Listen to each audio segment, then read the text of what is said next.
Daphne, Scooby, and Fawn all drove out of the compound. They started to drive down the countryside and make their way into town.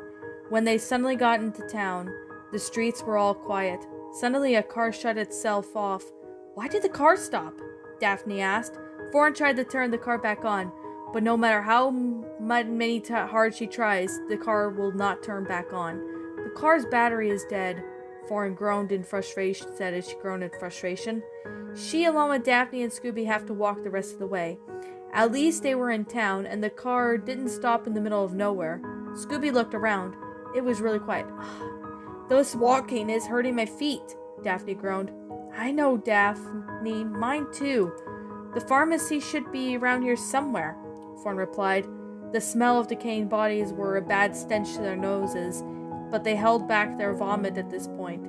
They walked down the streets for a few minutes. Fawn stopped when she turned around the corner. She spotted a man a couple feet away from their distance. "Who's that?"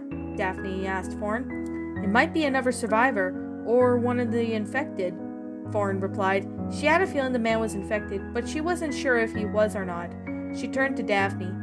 "I'm not sure if he's a survivor or not. I have a feeling that he's one of the infected." "Rah!" Scooby whispered in agreement.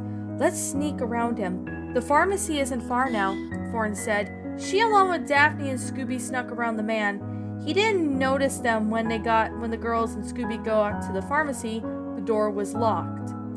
"There's no signs of looting. The medicine has to be here," Daphne said. She was looking inside the pharmacy. "All right, time to get the medicine." Fawn wedged a crowbar between the door and the frame. She pried the door open, only with a brief crack to give away a dead giveaway. Fawn, along with Daphne and Scooby, ran inside the pharmacy. "Keep an eye out for medicine, Scooby," Daphne said to Scooby. "Okay," Scooby added. Fawn, along with Scooby and Daphne, looked around the pharmacy. Fawn noticed a lab coat on a dead body, and she noticed that it was a pharmacist. "What's that smell?" Daphne nearly gagged. Fawn looked at Daphne. "There's a dead body," Fawn replied. She looked at the gunshot wound, so Fawn didn't take any chances. It might come back as a zombie. So Fawn grabbed her crowbar and hit its head as hard as it can until there was brain mush on the ground. "That was gross," Daphne gagged at the sight of the brain mush. "Rah! Rock!" Scooby agreed. Fawn walked inside the back room and looked around, but she couldn't find what she was looking for. "Damn it! Looters got to the medicine," Daphne cursed. "Well, we're not going to give up," Fawn said. She knew another location they could try. "There's another pharmacy in the mall, at a mall. It's about 15 to 20 minute walk from here." "Are there other places we could try as well?" Daphne asked.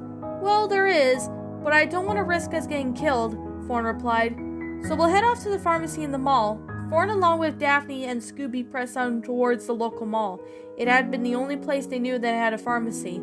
The plaza in front of them was filled with zombies, and they didn't notice Fawn, Daphne, and Scooby.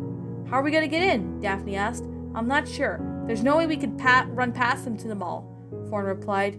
"Yeah, we won't be able to take them all down. There's too many of them," Daphne said. Scooby was looking around. As the zombies were walking around the plaza and occasionally bumping into each other, Fawn had an idea. "Maybe there's another way inside the mall.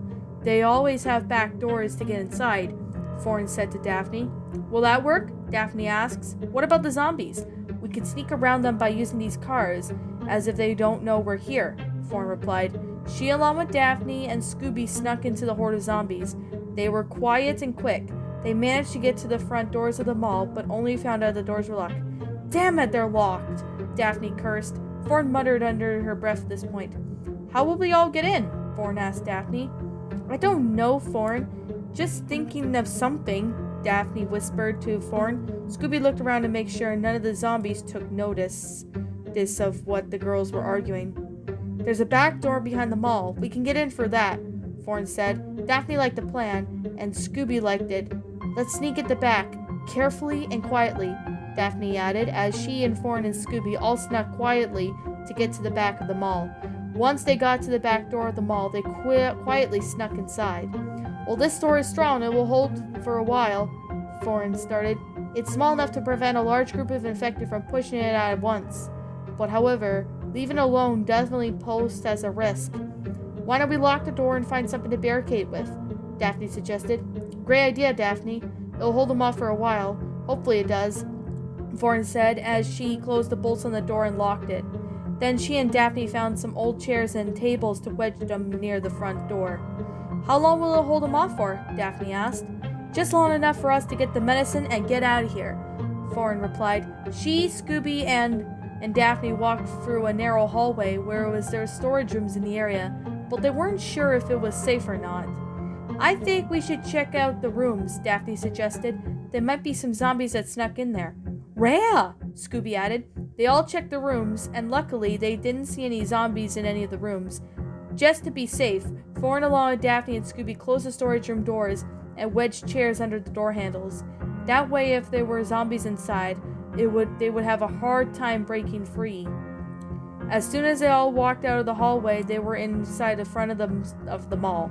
It was quiet and there were no zombies in sight. Thorn looked around, and so did Daphne and Scooby. I don't like this, Scooby stated in fear.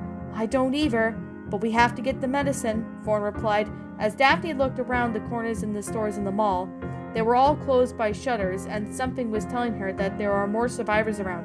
Hello? Daphne called. Her voice echoed in the mall. Is there anyone here? We're not infected, Daphne called. As soon as she said that, a group of survivors along with her, Thorn, and Scooby be on the second floor. Come up here. Are you sure you're not infected? One of the survivors said. They still weren't sure if it was true or not. We're sure. We've been surviving for a while now, Thorn said as she along with Daphne and Scooby walked up to the survivors and showed them that they weren't bitten. All right. What are you girls and dog here for? A male survivor asked. Rog? Where? Scooby asked himself. We're here for the medicine. Our friends and other survivors have been sick with a disease, Daphne said. It's cholera, and that's what they're sick with. You know they have a pharmacy in this mall. Of course we do, but you girls might want to talk to our leader first, one of the survivors replied. A tall, muscular African-American man stepped out of the door. He heard what was going on, so he thought that there was a way he could help. Do I hear new voices, do I? The muscular man asked. Of course. I'm Sally McKnight. My friend's name is Daphne Blake, and our dog's name is Scooby-Doo, Thorn explained. Oh my god. You're the leader of the Hex Girls, and Daphne and Scooby, they're Mystery Inc.? The man said in amazement. That's correct. How did you know? Daphne asked. I've heard stories about you and Scooby, the man replied, and I've listened to the Hex Girls' music, and I'm finally glad to meet the band lead singer. It's awesome to meet a fan. Glad you like us, Thorn said with a chuckle. Oh, yeah, almost everyone we run into hears about us, Daphne added. Excuse me, where are my manners? The man apologized for not introducing himself. I'm Ox, and this is the mall that we claimed since the outbreak. Ox began. Well, Ox, will you and the survivors be able to let us have the medicine? Daphne asked. One of my survivors explained to me, so of course you girls and Scooby can have the medicine for it. But will you be able to do us a favor for us? Ox asked. Sure, what is it that you need? Thorn replied to the question. There is a hallway with a power generator, but it has been off since the outbreak started. I sent a guy to go there the other day, and I have a feeling that he never came back, Ox explained. He handed Daphne and Thorn an extra ammo for the mission. If you do this for us, we'll come with you. What is the deal? It's a deal, but we are taking someone who knows about this kind of high tech, Thorn agreed and also asked. Smith is one of our mechanics we have here, so let him do that while you girls are on lookout, okay? Ox said, and lets me watch over Scooby-Doo. I want to ask him some questions and even get to know him. You girls stay safe and be careful. Thanks, Ox. Let's go, Daph, Thorn said. She, along with Daphne and Smith, headed back the way the girls came with Scooby. They walked into one of the rooms that was pitch black. Crap, Thorn cursed under her breath. Thorn then found a flashlight, which still had battery left in it. I found a flashlight. Maybe it was from the last guy Ox sent. Thorn led the way, and she stepped inside first. Then Smith and Daphne were following behind. They got to the generator without making any noise. Thorn stood guard around Smith, while Daphne walked outside. She suddenly heard fast footsteps from one of the rooms, so Daphne slowly walked inside. The room was so quiet and there was no infected around. She had her gun at the ready just to be safe. As soon as the generator was turned on, flashes of lights lit up the mall. Daphne then turned to see Lena in the middle of the room. She was a cat creature who smiled evilly at Daphne. It had been a long time since they last met, and she wanted her revenge.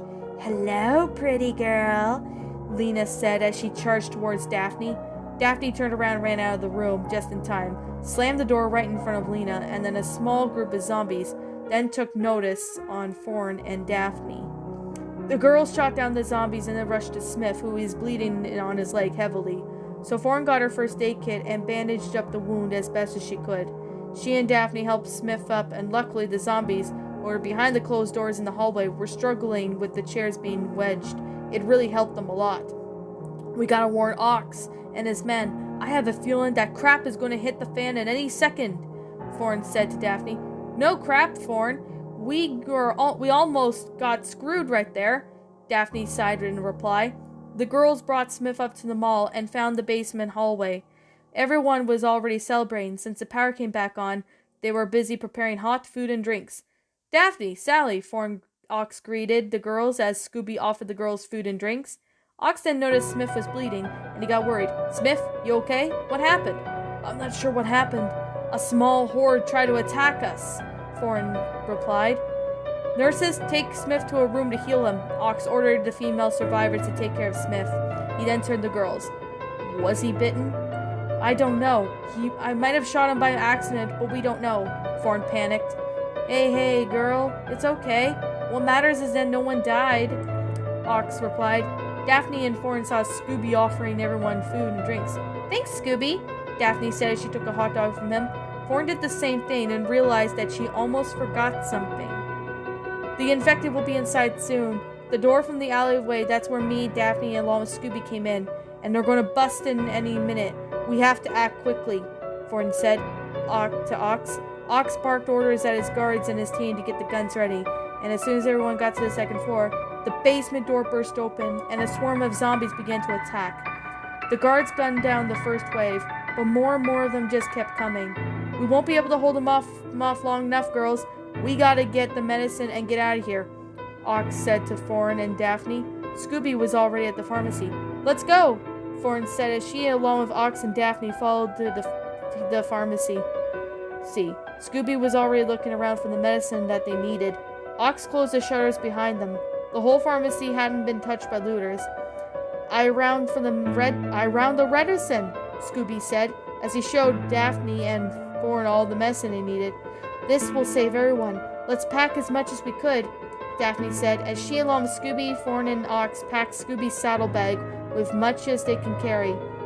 Once they had enough, they went through the door that said staff only area. It was close to the public. "This way," Ox motioned his friends as they followed them. One of the time they got into the stairwell, the gunshot sounds had died down, and the survival's battle cry also died down. Ox had a feeling that they were all dead. Same with Scooby, Daphne, and Thorn. They climbed up to the stairwell and onto the roof of the mall. "There are cars up here. We can make our escape on these," Daphne said. Ox looked around to make sure there was a suitable vehicle to make their escape. Just then, a zombie's head leaped onto Thorn, who was trying to attack her. Thorn was doing her best to keep the zombie from biting her. She was struggling. "I need help here!" Thorn cried. Ox grabbed a crowbar and kicked the zombie off of Thorn and beat its brains out. Daphne helped Thorn up. "You alright?" Ox asked her. "Yeah, thanks," Thorn replied as Daphne found a set of car keys. "Here's a set of car keys. We can escape in this car," Daphne said as she opened the car. Scooby and Daphne were in the backseat while Thorn and Ox were both at the front. They got down the mall through a ramp that gets up cars down from the rooftop of the mall. It was easier than walking down, and with the medicine, their mission was almost complete. "Now we gotta get this medicine back to our group." "I hope they're okay," Thorn said. "What kind of group do you have, Sally?" Ox asked her. "Are the rest of the group nice?" "Of course they are. My two bandmates are both really sick. That's why I chose to go on this mission. And the rest of Mystery Inc. are just as nice as well," Thorn replied. "We've met a group of survivors holding out at a riding stable. They're doing a damn good job." "Is the place fortified?" Ox asked. Yep, it sure is. We got a lot of food, water, and provide shelter for the group, Thorn replied. Then she stopped the car, and she can see that there were a lot of cars, and they were in the way. They needed to go. Come on. Can you just let us do what we want and not mess up for Christ's sake? Thorn growled in frustration. The cars are in the way, Daphne said. I believe that no one put the brakes on the cars. We can move them if that's the case, Ox suggested as he got out of the car. I guess we could do that, Thorn said as she, Daphne, and Ox all got out of the car and moved the ones blocking the road. It was easy as no one had bothered to put the brakes on, so once the path was made, they jumped back into the car. Well, that was easy, Daphne said. Sure was. At least they weren't barricaded, or we would have been screwed, Daphne, Thorn replied. What are you doing in Fairview before the outbreak? Ox asked. We were here for the festival, until the zombies ruined it, Daphne replied as Scooby fell asleep in the car. Thorn and her friends were performing here, and she saved me from one of the zombies. Damn, I take it that you guys got out okay, Ox said. Yep, we did, and now we're trying to stay safe, Thorn said as she saw a huge horde of zombies up ahead. Jesus, there's no way we can speed past them. Thorn turned around and then went to another route. It was much safer so they won't get stuck in a horde. Once they were on the same quiet street where Daphne and Thorn and Scooby had came to the pharmacy they looked earlier, and soon they reached the countryside and kept driving. After about 15 minutes of driving, they arrived at Fairview Stables. Fred along with Velma and Shaggy were at the gate, and they waved to Thorn along with Daphne and Scooby, and Ox was waved at as well. They're back! Let's let them in, Velma said as she and Fred both opened the gates up, and they closed the gates once their friends were inside. You girls and Scooby okay? Fred asked as Daphne, Thorn, along with Scooby and Ox got out of the car once they parked it. Yep, we ran into the problem in the pharmacy on town not far, Daphne replied as she and Scooby showed Fred the medicine that they've got. We've had to go to the mall to get it. You guys haven't been bitten, haven't you? Velma asked. Nope, we're all clean. We had help from this guy, Thorn replied, pointing at Ox. I've helped the girls and Scooby since I've heard of you, Mr. Yank, and the Hex Girls, Ox said. I'm Ox. Nice to meet you all. Ox introduced himself. You must be Fred the leader, Velma the smart one, and Shaggy the goofball. That's right. Scoob and I are a bunch of goofballs, Shaggy said as Scooby nodded in agreement. How's Dusk and Luna? Thorn asked. They're okay. I've given them some water, Fred replied. This medicine will help them get stronger. They're so weak they can barely sit up. We must give this to them, Velma said as she ran with the medicine to Luna and Dusk in the bedroom. Did anything happen while we were gone? Thorn asked as Shaggy walked with him to the house. Nothing much. Melissa isn't feeling good still, and Steven is worried about her, Shaggy explained. I'll have to check on her. I just gotta clean the zombie guts off of me, Thorn said as she got a cloth and wiped the blood off of her skin. No one died, at least not yet, Shaggy informed Thorn. That's good to hear. How's Steven's parents? Thorn asked as she and Shaggy walked inside the house. Paranoid as usual. I think there's something funny about Steven, Shaggy replied. What makes you think of that? Thorn asked. I don't see anything wrong with him, at least not yet. Why, I don't know. He's been mumbling things. I think he says that something will happen soon, Shaggy said as he and Thorn both walked to see Dusk and Luna recovering from the illness that they were in. Thorn, you're okay! Luna and Dusk cheered as Thorn hugged her two best friends. I'm so glad you're okay. I thought you both were gonna die on me. Thorn cried happy tears. Thanks to you, Ox, Daphne, and Scooby, you've saved a bunch of lives, James said. This calls for a celebration. With that said, everyone cheered in victory.